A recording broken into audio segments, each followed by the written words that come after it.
I just got fired, but I've been telling people I got laid off. That's the move. You can't say fired. You got to say laid off. Because when you say laid off, your friends actually have sympathy for you. They're like, oh, don't worry about it. You land on your feet. When you say you got fired, all they have for you is questions. Like, what happened? What'd you do? And I'd answer those questions if I had a cool answer. If I could say something like, oh, dude, they caught me vaping in the handicap stall. They caught me jerking off in the handicap stall.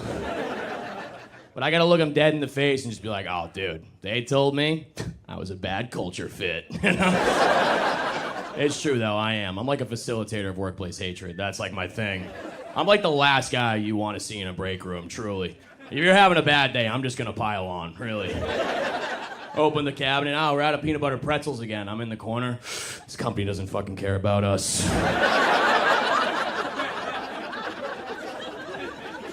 Look, I can't be the only person that actively roots against their company to fail, right? Look, paycheck is nice and all, but wouldn't you just like to see it all burn? It's a startup. Who would miss it, right? I don't know, I had to check out my resume for the first time in a while. You ever look at an old resume and just marvel at the lies? Bold, italics, lies. It's all... I had a line in there that said, entrepreneur. Like, yeah, I used to sell Adderall. Like, what do we... And I don't feel bad talking about that either, because I don't think you can overdose on Adderall. Like, I don't know if that's true or not, but I'm not like a doctor or a reliable guy. I've just never seen an episode of CSI where they walk into a dead guy's place like, must have been an extended release. All this guy's chores are done. I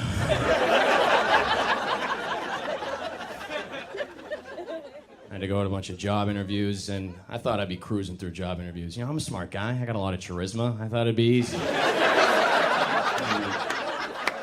Most of the job interviews are online, though, so what happens is, you forget about them.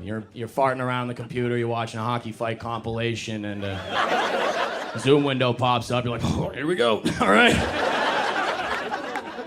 And, you could skate on charisma for, like, most of the small talk, but then they start to really hammer you with the tough questions. They'll go, Alec, can you name a time in your life when you faced adversity? You ever been so unprepared it comes off as white privilege? I'm like, adversity!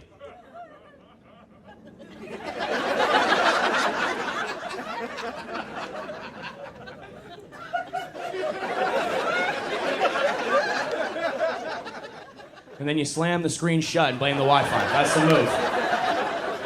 Would you want me to wait and be like, oh, this one time at sailing camp, there wasn't any wind. Like, I'm gonna blame the Wi-Fi. I got a temporary job right now. I'm a substitute teacher. If you ever wanted to find out how your friends really feel about you, just tell them that you're teaching. So I'll just say things to your face like, wow, they must really need people, huh?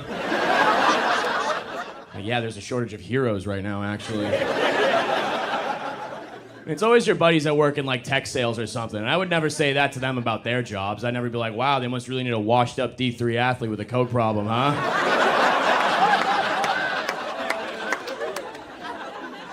I'm doing my best for these kids, okay? I'm trying. I'm an educator. It is tough. I did a whole lesson on apostrophes the other day. I think it was all wrong. I think the whole thing was wrong. They're asking me, like, how do I know if it's possessive? I'll sound it out. I don't know. Good part about being a sub, though, for the most part, your job is just throwing on a movie and then watching the first half of that movie 6 times in a row during the day. By the time you get to 7th period, you're like, look, kids, we're starting Mulan from the middle, okay? I gotta find out this bitch defeats the Huns. I'm losing my mind. And I don't like that word sub either. I think that's very demeaning to me, okay? In my classroom, I am not a sub. I am the dom, all right?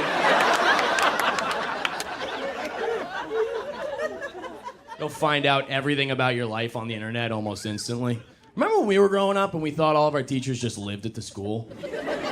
Now I'll be in the middle of a lesson, some kid will pull up his phone and just be like, damn, mister, you live in a bad part of town. I had some kid comment on a comedy promo of me and he just said, your ass. I was like, Eric, this needs an apostrophe, dude. Come on.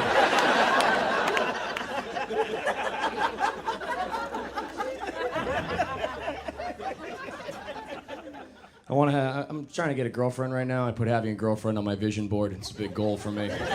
Don't laugh at that. I don't know. Look, everyone's got a girlfriend now. Even like the weird friend in my group, he's got a girlfriend, and she's way out of his league, like suspiciously out of his league. But she says it's because he has big golden retriever energy. You heard that? Big golden retriever energy. I don't know. I think it's kind of cute. It's cute. It's fun. Like, I'm gonna start saying that. Big golden retriever energy. We were all calling it mild autism. So if you met Dave, he's a biter.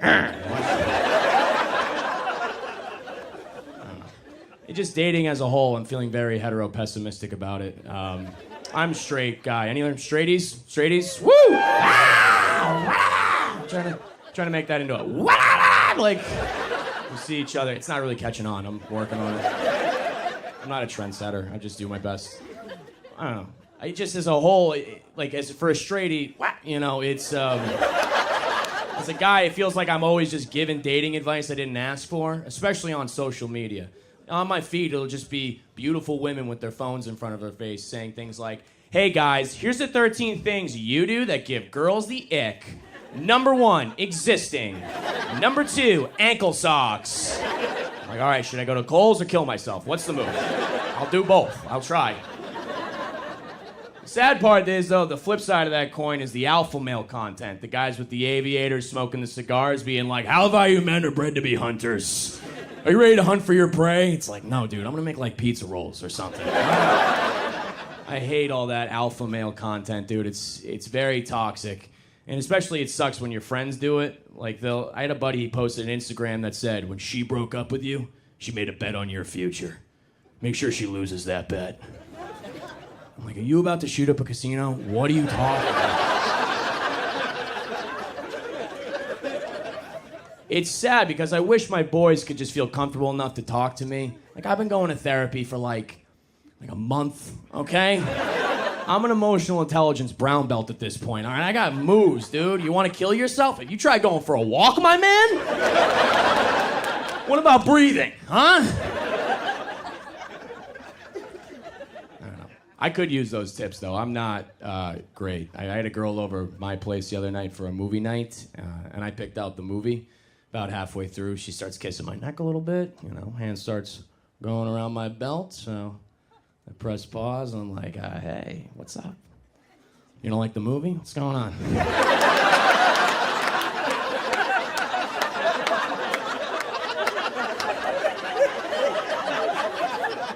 I know you want to Netflix and chill. This is HBO Max and pay attention right now.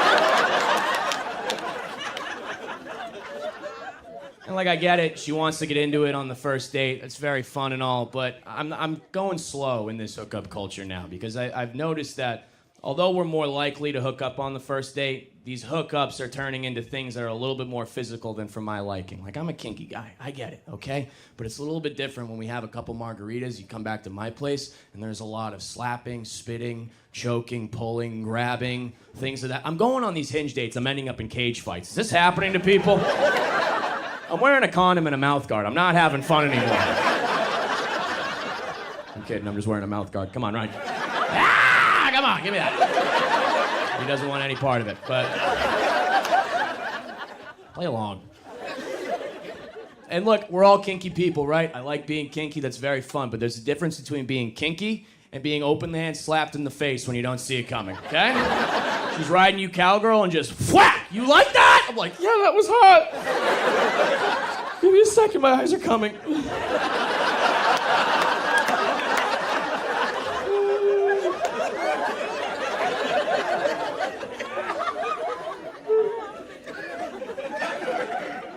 And it's like, what do I say to my boys when I've had an encounter like this? Because normally, sex is a very high-five situation. We go back, we're pumped about it, we're stoked.